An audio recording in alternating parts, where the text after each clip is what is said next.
If you're trying to cut through the noise and make your voice matter in a crowded world, you're going to want to tune in for this one. In this episode, we dive into how our guest went from launching a personal brand to building a business that helps others do the same, crafting content and platforms that actually move the needle. You'll hear about the innovative systems he's piloting to scale brands, the power of narrative, and why AI is part of the next chapter in personal storytelling. Our guest is on the front lines of a new wave in brand strategy, one that puts people before logos and impact before impressions. He's the founder of a company that's redefining personal branding by helping thought leaders, founders, and top professionals turn their experiences into influence and community.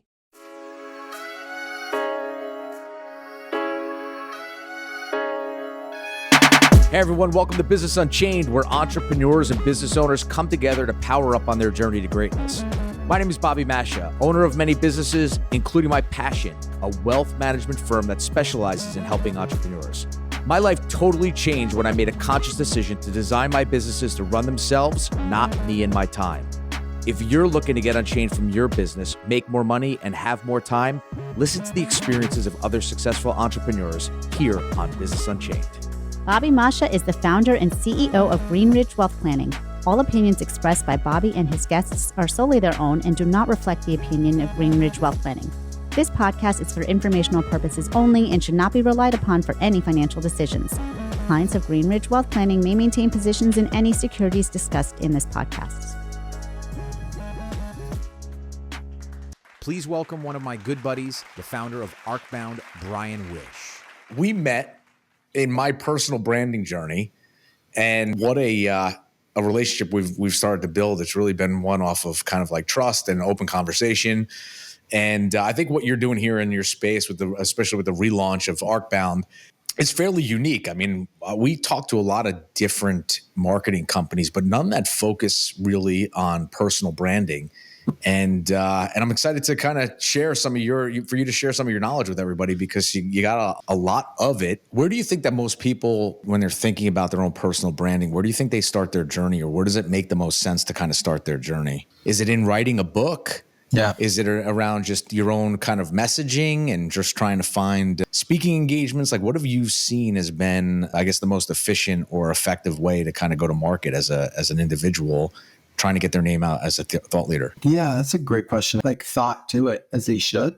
They're just like, oh, I should write a book. And they start writing a book and they're like, well, what's the process to get it out into the world? Oh, I need a platform. I need to do X, Y, Z. And they don't realize all the parts. Or they just start building a platform and the channel takes off. And they're like, oh, I should turn this into a book and do all these things and speak, right? Like, I think for a lot of people, it's actually pretty random. But I do think what we've learned over the years is a few different types. One, there's like the company CEO, who's been operating a company 5+ years. It's pretty profitable. And they're like, hey, like, we have good operating infrastructure, and I should really kind of bring myself and my story to the forefront of this brand. I think you're doing a really good job at that, Bobby. I mean, every time I pull up Instagram, LinkedIn, like, your face pops up. It's beautiful. So, it's good for the world. So, like, you've been building businesses and, like, boom. Now you're in front of a brand and talking about the lessons you've learned. I think it's great, right? So, like, there's that example. But let's just say you sold your assets to all your different companies, and you were, all right, like, I'm doing a total 180 in life, and you go in this pretty liminal space that's kind of raw, that's like very introspective, and you probably need a little hand-holding to like piece yourself back together in this new formation. We meet a lot of these kind of post-exit founders and CEOs who are like, oh, there is something deeper for me than like making money doing X, but I don't really know what that is, but I want to have an impact, and I want to use these skills I've learned to help other people kind of take on a similar journey. So there's that person. Then there's the like highly paid consultant speaker who's been a thought leader, and they want to just throw gas on the fire.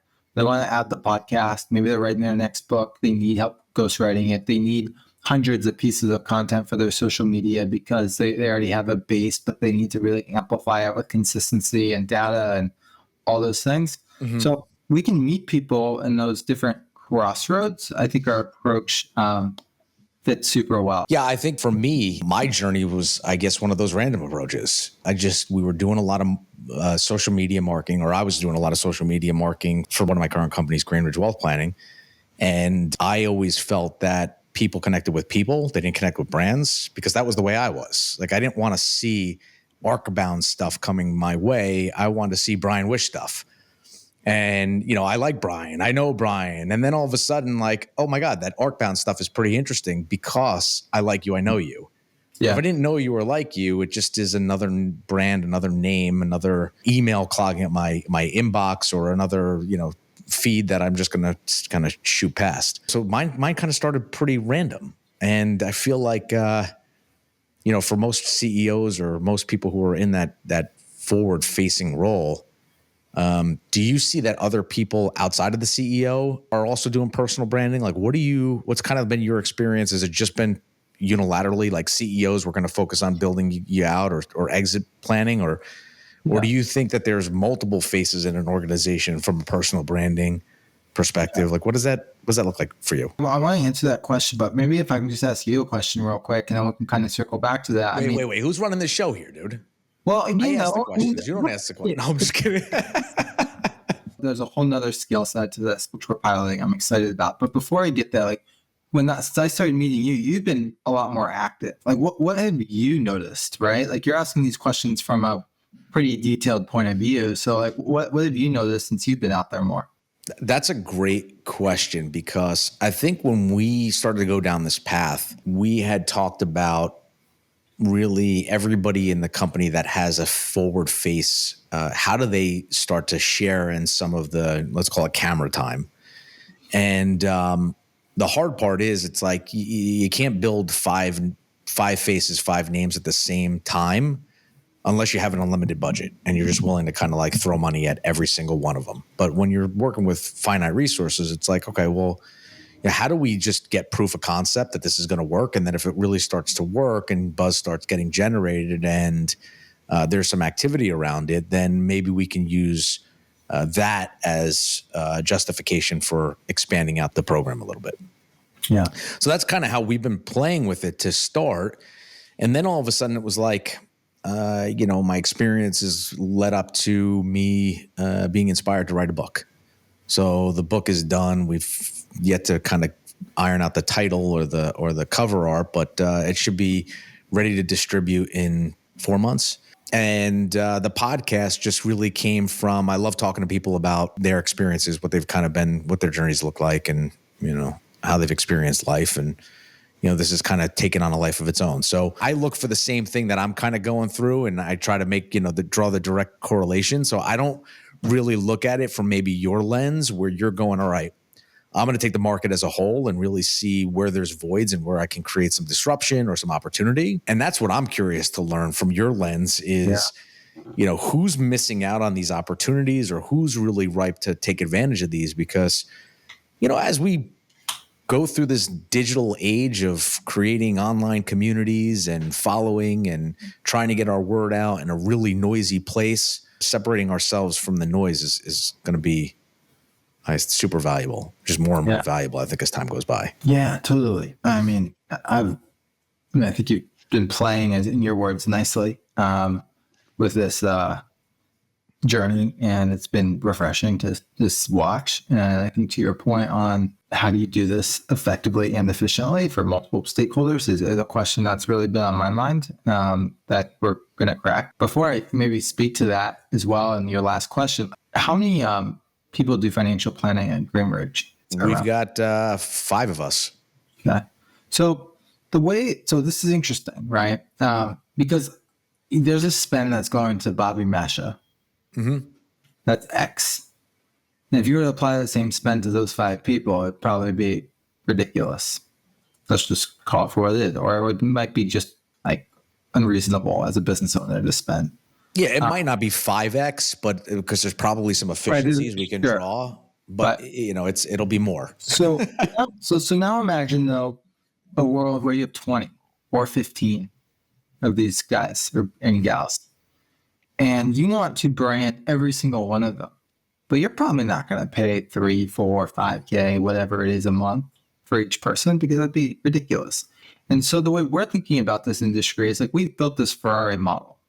We've built soup to nuts, the podcast, the newsletters, the brand identity, the web, like everything. And we've learned on some like the best people, the best CEOs, the best exited founders, the best coaches, Like we've learned a lot, and we finally have a team that's like built to scale up. And right now we just entered in our first pilot with a mortgage business. They have 200 mortgage bankers, and we're starting with a team of 5.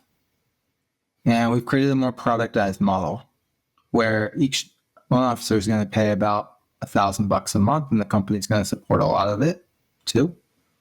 But it's going to be a more scaled approach. So instead of this like individualized, like very bespoke approach, it's going to be 80% similar and then 20% kind of bespoke. And what I mean by that is the reason the cost can stay low or lower and through different tiers is, imagine now you're at a marketing, said, okay, here's 6 video prompts you're going to approve for the month. And each of your people come on and they just riff on the video prompts. Now they have weekly video posts and they're just out there. So there's a newsletter topic on XYZ on saving for retirement. And it's an evergreen piece of content. But in 2 or 3 places in that piece of content, that head of financial planning can inject 2 to 3 kind of personal takes, experiences in the field that makes it personal, and then that all goes out to social. And so now you kind of have this embedded marketing platform long term, where if you grow your thing to 50 people, or this mortgage company grows to 500 mortgage bankers, you can keep economies of scale and the cost pretty low, because the content's going to be 80% the same across the board. Let's say you have a 2-minute clip or a minute clip, or even a longer formatted clip, individualizing just a small portion of them so you can snip it in, like cut it into the bigger stuff. That's where the economies of scale is. That's where the savings is. The video side is like, okay, every single, let's say on the mortgage side of where we're going, we have another few pilots in the works. The video prompts, people will show up and they'll just answer the same prompts. So they're going to be different answers every time, but they're going to be similar enough, but injected with the LO's personal experience. Yeah. But for the newsletter and social post, newsletter is going to be 80-90% the same. But that 10, 15, 20% is going to be personalized. And that's going to go up to their individualized CRM plus social. Because right now, what you see in mortgage banking, executive search, financial services, everyone's just putting out the same crap. And it's just like these articles that all look the same, feel the same, are the same. And there's no thought behind it. And so for me, it's important you keep the heart and the substance, but you create the scale. And I think that's the only way businesses in like our industry actually are able to scale. What do you see from like a AI perspective? I could only assume that in the future, that might be something to where you have one person who does it and then the AI overlay of like face and voice. I don't even know. Have you started to think about how AI is going to help you, do more of what you do in a faster, more efficient way? Yeah, when we use AI a lot, from Claude to ChatGPT to the tools, it's necessary. There's someone on our team named Eli who was just at my house yesterday. He created our whole Arcbound AI, which, takes everything into account when we want to shape and share something, like it'll draft, craft. It's pretty cool. But let's just say we had 200 people signed up for this. I actually met someone 2 weeks ago who has an AI video person where, it captures you and you can type in transcripts and things of that nature that's going to respond in a certain way. So I think like the tools like that, like they're getting better and better. And now it's going to become more important, but it's still going to require, though, at the end of the day, that LO or that individual to give their answer, whether that's through text. And I can only imagine that you said you're building communities. From a community's perspective, you're going to want to put these individual type of things out, not just the rinse and repeat type of information. Weave that in, I guess, right? That's something you would want to weave in, or? Yeah, I think it's a blend. Like AI is only as good as the inputs. And so like you can't personalize it, but like even if like, let's say you have a video technology that replicates like the expressions of the face, right? And you just put in text and then that video comes out and it's so real.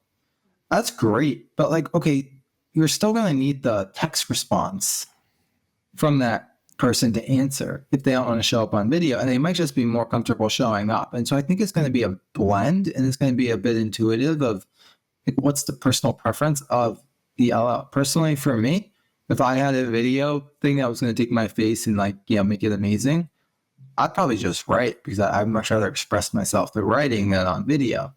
But some people might really like the practice of speaking in front of a camera and want to get on video. And then the AI tooling on the back end will be what cleans it up. So, I don't think there's a perfect solution, but I do know, like, if you don't integrate these tools one way or another, like, you will get left behind for sure. We talked a little bit about communities and building the communities. What are the things that you do for individuals when they're trying to build their own brand? How do you get them to, let's say they're starting from zero. Yeah. And they're saying, hey, listen, I love this idea, Bri. I heard this podcast with you and Bobby Mascia on Business Unchained, and I was super inspired, and I want to do that. Where do you start with somebody? How do you start that process? Yeah, I mean, Bobby, when I read all your work and went through all your materials, like I really, it was pretty clear, like this idea of the American dream and your upbringing and what you saw, like you were inspired to enable that financial freedom for other people. And it was like a very clear rooted story and a message behind like why you do what you do and how franchises and unlock the levers of wealth and kind of the learnings from family business. And like, I mean, it's all blended, but it was so clear who you are and what you stood for. But sometimes people don't come with this like body of work, right? And so ultimately what we do is we call it our arc launch process, where we're peeling the layers behind these individuals over a number of different calls. And we're ultimately trying to get someone distilled to what we call an ownable message, a message that you stand for, a rallying cry, something that at a core level, you can ultimately scaffold and build a brand around because you have the core of it so clear. And that only comes through really getting to know somebody intimately. So do you find that a lot of people need to go through that process to find that rally cry? Or do you feel that most people kind of come to you and they already have some semblance of what that sounds like, looks like? Sure. It's a good question. I mean, look, it's a very supportive process because it drives content themes. It gets very clear on who the audience is. We get very clear on the strategy to distribute something. So it's not just about the message, but the message is ultimately like what we align on, because it's going to ultimately, everything's going to go downstream from that. It's going to also define like, okay, how's the visual identity going to look across all the assets from, the personal website to maybe even the company website. It's going to dictate the social banners, the graphics, the video banners, or everything looks clean and uniform. So it's a very foundational process that you can kind of build around, because it doesn't really matter if you have a podcast or LinkedIn or a newsletter. Like, those are extensions of the core. So we always start there, and we always demand, if people don't feel they need it, they might not be a good fit for us as a customer. They don't want to play by our process, and that's okay too. How do you take them? So you get through that Arcbound process, and then you start to identify what social avenues or what messaging avenues. Like, let's say they don't have an audience that they've quite defined yet. What are some of the elements of creating that audience? Like, what is that step by step, so this way our audience can get a feel for your process? So I'll share it to like a third party or third person perspective. I think I introduced you to this guy, but he sold a couple of businesses, big businesses, and he loves the idea. What he wants to do next is really go into businesses under 10 million and really help the entrepreneur free up from the wheel, put in the infrastructure to create equity value so they can free up from the wheel to really drive really nice, sustainable businesses. And so we're building, we're really architecting this whole brand around him that really speaks to, this idea of that profit doesn't equal value. Mm-hmm. You can have a profitable business, but it doesn't mean it has equity value. And really getting clear on that, because that's a lot of people have profitable businesses, but they don't have valuable businesses that can be sold. And so his approach is, how do I, let's start there. And that's rooted in his story, building equity value driven businesses and wanting to have that same outcome for others because he knows what it did for him and his family. Mm-hmm. So then, building out that and the clear content themes, the audience becomes extremely clear. Mm-hmm. And then, okay, from there, what are we going to do? Well, we're going to help them create a personal brand website that's going to speak to all that. And I mean, it's a business. That's the next step. And then what we're going to do is content. We're doing is, let's just say he has a newsletter and he has videos and he has LinkedIn and all these channels that need to harmoniously go together, because over time, he's trying to create deal flow. He's trying to create inbound because he wants to put his capital into these businesses and then coach them along the way. So like the product is clear, the brand needs to match the product. And then the content is a buffer in between that ultimately creates the community that drives that. Interesting. So he gets all this kind of going. And then what do you typically see the path of people who are going down this journey? You know, am I taking the right paths, I guess? Like, let's use me as a case study, or let's use this guy that you're referring to. How do you continue to build that exposure in the right way? Is it just rinse and repeat, just keep doing it over and over again? What should you be thinking about from an expansion? Because like for me, maybe a little bit different than this guy is, you know, I wrote the book. Now I'm going through this process. Do I self-publish? Do I get a publisher? How do I get this out to market? What's the next thing on top of that? Do I do speaking engagements? Who am I speaking to? What's my message? What does the rest of the journey kind of look like? Yeah, that's a good question. I mean, one, I think like with the brand's a marathon. And so a marathon is about consistency. So regardless, you know, continuing to put content out there is going to be really good.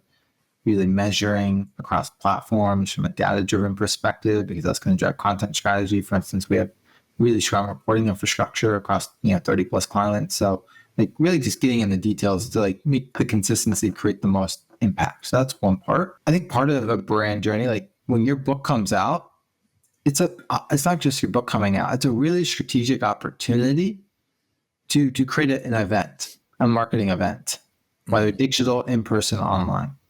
So if I'm you, right, given what I know, what you're trying to achieve with your book, with this wealth transfer, I do a number of things. I'm happy to share the playbook we learned from our launch, but I would really mobilize all the people in the Bobby Mascia GRW network to engage around a post and really speak to the like ethos of this book for like what it represents in the world. Not like, here's my book, but your book is much deeper than the Bobby Mascia story. The story that you have is to really drive people to set their lives up in a different way than maybe what you initially saw growing up.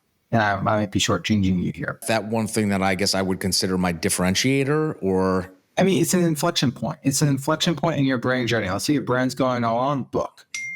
Brand's going along speaking. And like you want to, it's a catalyst moment, right? Because ultimately, if you leverage the book moment right, you should be able to get more podcast interviews and speaking opportunities with the strategic communication strategy. So, for instance, like the only reason I think we're on this podcast is because when I launched, like Luciano, my man Luch, the man, reached out and was like, "We should do the podcast." I was like, "Great!" Like, you are going to come on mine, but like it was like, and this happened like 5 times over. And a bunch of people reached out about other stuff, and it kind of created this like catalyst moment where it's like the playing field's not here anymore, it's here. That's funny because I was actually just talking to a buddy of mine, and he went through a liquidity event on a business that he built off the tails of COVID. And it was a prominent publicly traded company that bought him. And I gave him a buzz, because we had been bullshitting about cars and stuff like that or whatever. And I said to him, hey, listen, I've got something in the hopper. I'm thinking about doing this. I've been speaking to another buddy of mine who's really intimate in the space. And I think we can make an impact here. I'd love to sit down, pick your brain because you've developed this thing that was successful. And he's like, how many people have reached out to me he's like, this has like been an inflection point in my life. Like all of a sudden I have value. And like, he's not even creating his brand, but that's interesting that, you do have this inflection point, and it's like, he probably has an opportunity to start thinking about his personal brand. Totally. I may have just found an introduction for you. We just found a referral. There we go. I'm going to go spend that money on that you make for me on Dunkin' Donuts and Jimmy John's in New York, your restaurant. It'd be great. But that's the thing. And I think, right, from a strategic narrative perspective, it's about creating these inflection points that are very consistent. And you build the brand, the book comes out, inflection point. How do you use the book to drive speaking? So if I'm Bobby, I'm going to all my business owner clients and I'm saying, hey, I'd love to do a webinar on this for your team. Buy 50, 100 books, discount them. I just want you to buy the books, and your publisher, whoever it is, and if you need any shows I can help, they run them through book scan or whatever, and you get the data and whatever, drive the rankings. And all those people that you ask them to leave a review, now your book shoots up on Amazon and you have a best-selling book. You have thousands of copies sold.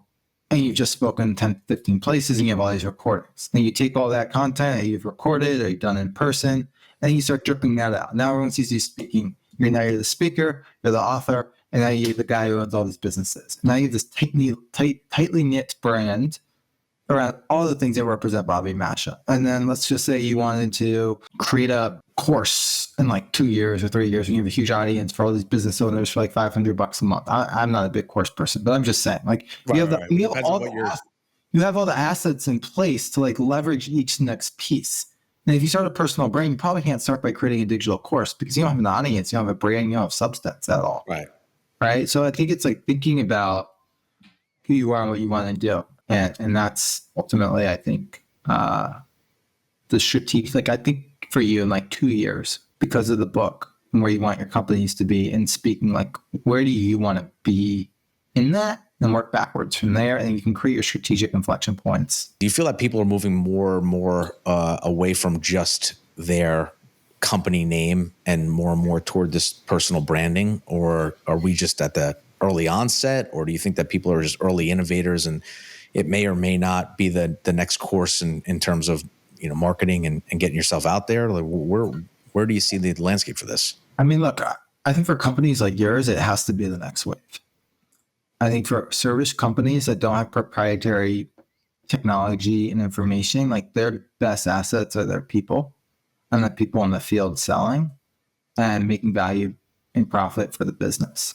And I think the more those companies can retain their top people, the more they're going to need to think about ways to ultimately promote those people and support their growth journey. And I do think personal branding is a big part of that discussion because that'll give them an opportunity to make more money as well.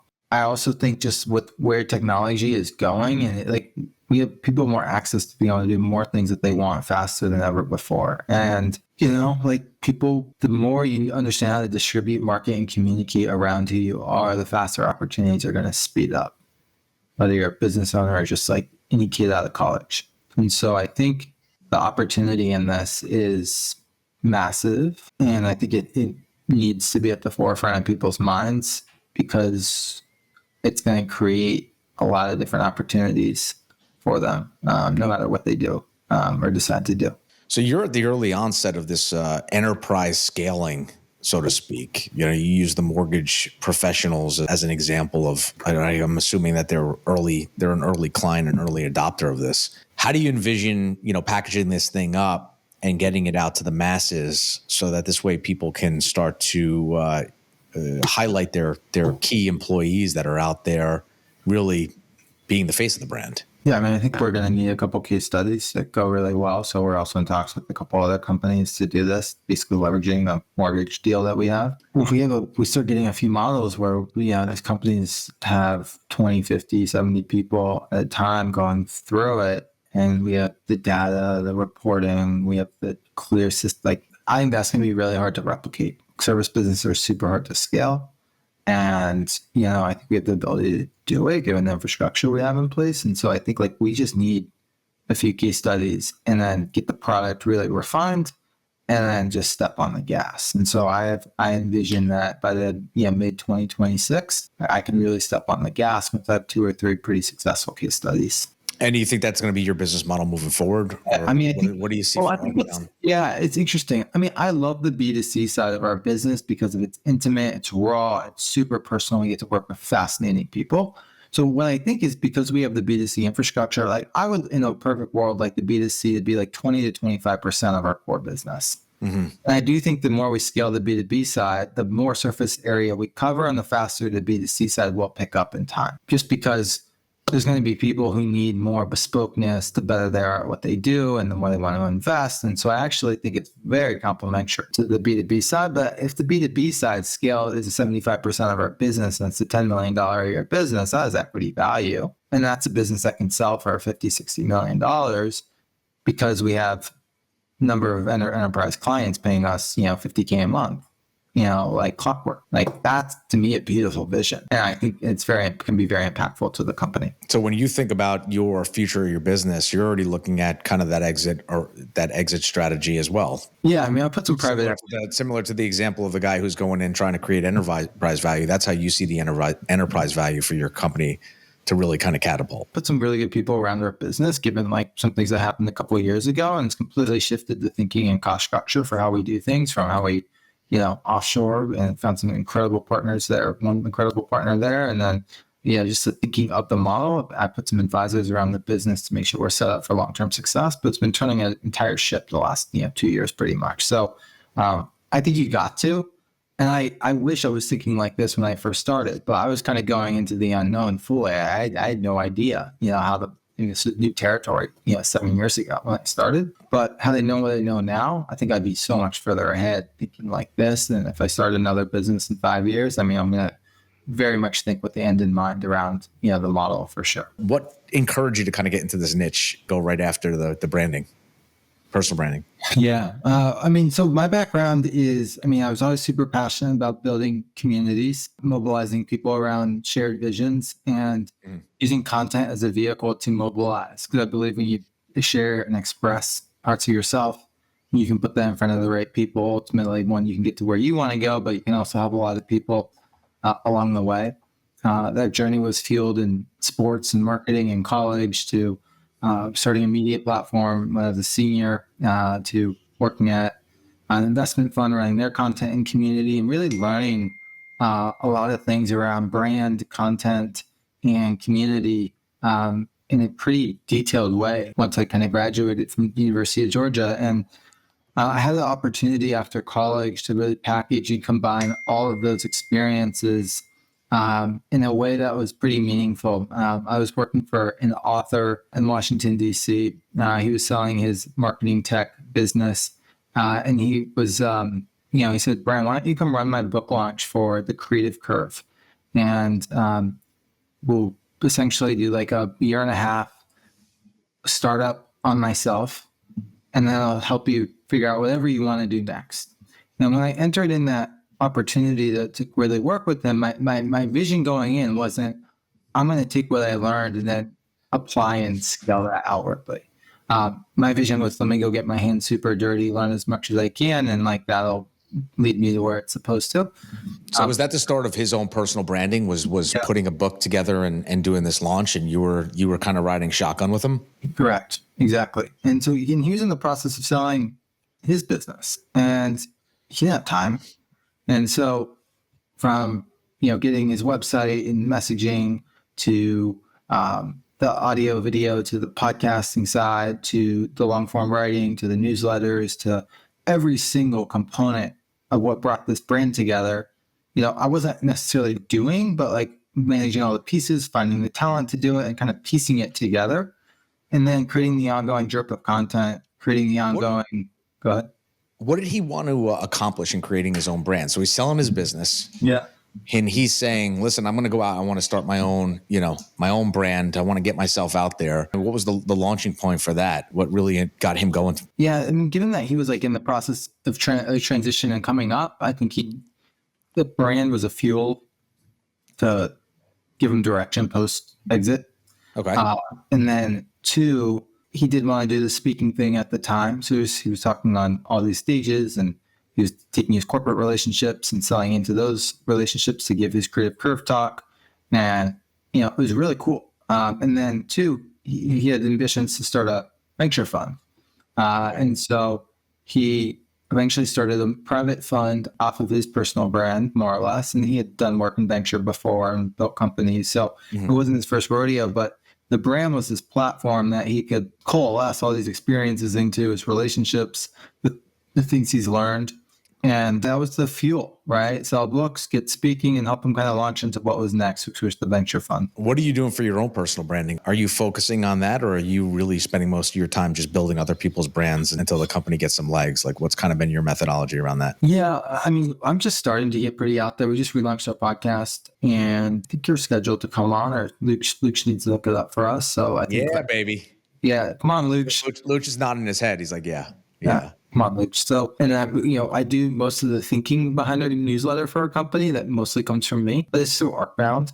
I do a lot of LinkedIn, and your stuff is great though, man. You had said your comfort zone is writing, and your writing, it comes through because you do a great job with that. Oh, well, thank you. I try to write with heart and substance. And I was lucky I grew up with a mother and who really encouraged me to express myself. And I don't think about personal branding as this transactional service company. I think about pulling the heart and soul out of somebody and their expertise and what makes them meaningful in the world, and trying to convey that. And I think I could care less. I honestly don't even like the personal branding industry as the way it's described. Like, people see it as just ego, and I actually see the substance, and I try and convey the substance. And hopefully, other people see that. And that's my branding your head and perception, that it's thoughtful. What is the inspiration that led you to think like that? I mean, who was your influence? Because I think most people do look at the branding as like, all right, well, what is this ego thing?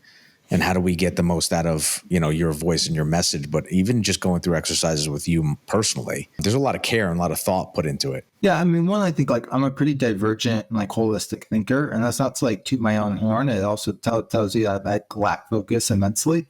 That's why I've been operators around me. But I do try and look at all parts of things and understand how the dots connect. And I think that's why I'm good at connecting people or connecting content to people and strategy. But it's I swear, I've never been diagnosed, but I swear I'm terrible at ADHD. But I think it's a superpower when channeled properly. And I think that's a part, just how I'm wired. And I think I grew up in a pretty nurturing environment where I had a mother who told me, one, it's okay to ask for help, it's okay to express, it's okay to write. I had a grandfather who was a very good writer, and he always kind of helped me develop my thoughts. Mm-hmm. And so instead of just being okay with something being one way, I'm thinking about all the other possibilities. And that's probably hurt me more than it's helped me, but it's also helped me in a lot of ways too. And so I think there's no right answer to your question. It's a good question. I appreciate it. But I just think it's... Well, have you always embraced your ADHD? Because I know for myself, I can relate. But I've always kind of, I would say through college and even post-college, I tried so hard to work against my ADHD, and it was a struggle. I mean, that's a battle. It was a battle for me, and it took me quite some time to embrace it and just be this is who I still don't know if I've fully embraced it, but it's definitely part of who I am and how I operate. And like you said, if harnessed correctly, it's a superpower. But I've always kind of in the past work to suppress it, and it's only more recently that I've been a little bit more open. I've also been going through the last few months a lot of personal growth and just kind of open my eyes up to things. And I've also come to terms with I'm not the operator of Arcbound for the future. Blair on our team is the GM. She is an incredible operator, and I think I've become really comfortable. For me to embrace my strengths, it's not me in this strong operating role. The company's going to go much further and much faster with Blair at the wheel. And so I think me embracing my ADHD is really letting other people take over control and being completely comfortable. Being I had a chat with Blair last week. I'm look, Blair, you got to run. You don't need permission. You're an owner in this business. Just go. And I'll handle these pieces. And it was great, but it felt I was embracing my strength and being because I don't want to do the stuff, I'll do the financial operations until I don't have to. But in terms of the day-to-day, you got it. You don't need my approval on anything. You're experienced.